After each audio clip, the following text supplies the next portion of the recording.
This is Optimal Health Daily, episode 641. Suck at New Year's resolutions? Here's how to fix them. Part 1 by Kamb of nerdfitness.com. And I'm your narrator, Dr. Neil.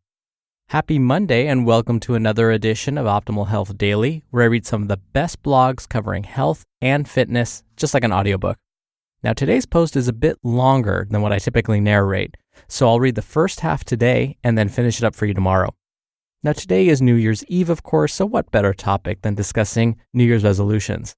And as Steve's going to mention, just because we set resolutions doesn't mean they always happen, and you've probably experienced that yourself. So I'm going to read part 1 of this post and then give my commentary at the end as always. So for now, let's get to it as we optimize your life. Suck at New Year's resolutions? Here's how to fix them. Part 1 by Kamb of nerdfitness.com. Unless you have a great plan of attack, a New Year's resolution is about as useful as a flux capacitor on a car that can't go 88 miles per hour. See what I did there? It's that time of year again, and I want 2019 to be the year you actually accomplish stuff. Getting your first pull-up, running your first 5K, learning to play that piano that sits there unused, taking that first trip overseas. And the way you're going to do that is by saying no to resolutions. Yep, the guy who built his life around goals and wrote an entire book about it wants you to stop making resolutions. Why? Because New Year's resolutions, as most people think of them, are hollow. I'm going to exercise every day. I'm going to start flossing. I'm going to eat better. Let's be honest, we know these things aren't going to become habit. We declare a random hodgepodge of nebulous goals, and then we look back at year's end and realize we never really got out of the starting gate. Want to actually get stuff done? You don't need resolutions. Here's exactly what you need instead. Step 1. Screw motivation. Well, I told myself I wanted to run more and eat better, and I was motivated for a few weeks, but then life got busy and it kind of faded away. Oops. Sound familiar? A few months back, I stumbled across a response that perfectly encapsulated why we fail at making changes in our life. I wish I had the willpower to eat healthier. I'm just not motivated to exercise right now. I'm just waiting to be inspired for the adventure I want to have. Motivation and inspiration can certainly help to get started, but without understanding how our crazy, irrational brains work, we're doomed to another year of, oh yeah, I forgot I said I was going to do that. Motivation can get you started, and that's great. I don't care what gets you started or how you got here, just that you're here. Remember, rule number 1 of the rebellion is, we don't care where you came from, only where you're going. But motivation wanes, and inspiration fades quickly when life kicks in. If you're going to succeed this year, there are 3 truths that you need to learn immediately before we move on to anything else. Number 1, we are creatures of habit. Number 2, we are products of our environment. And number 3, we are the average of the people we associate most with.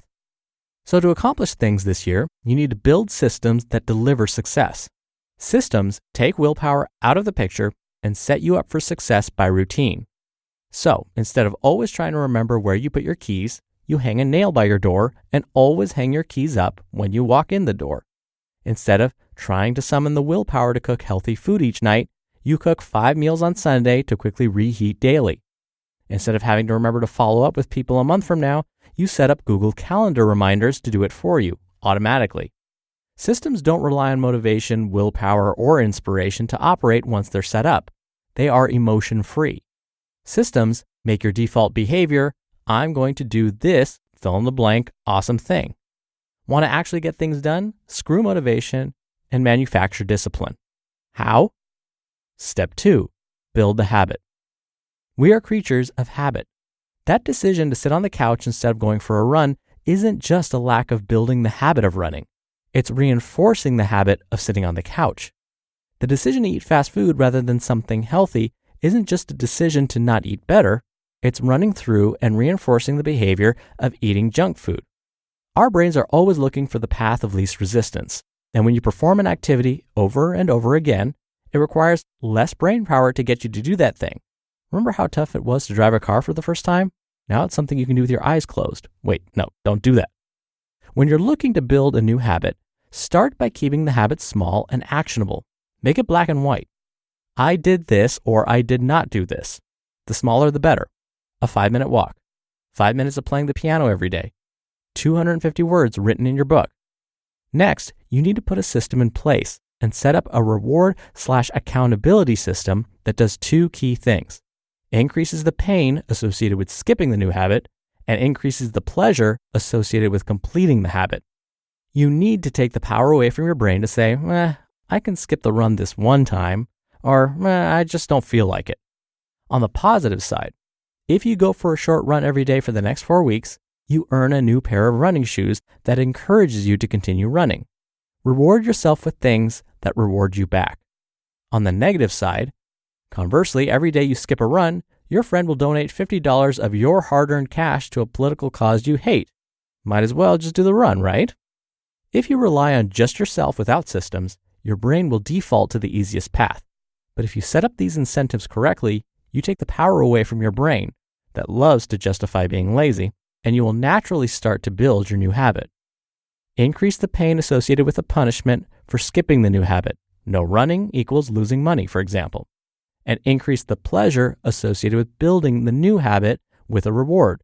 Running equals new clothes or a class or doing something fun that I love.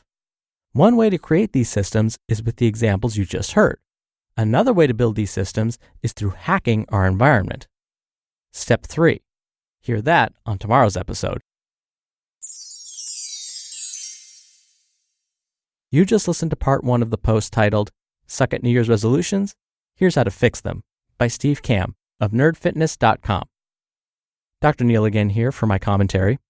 I couldn't agree more with what Steve's mentioning here.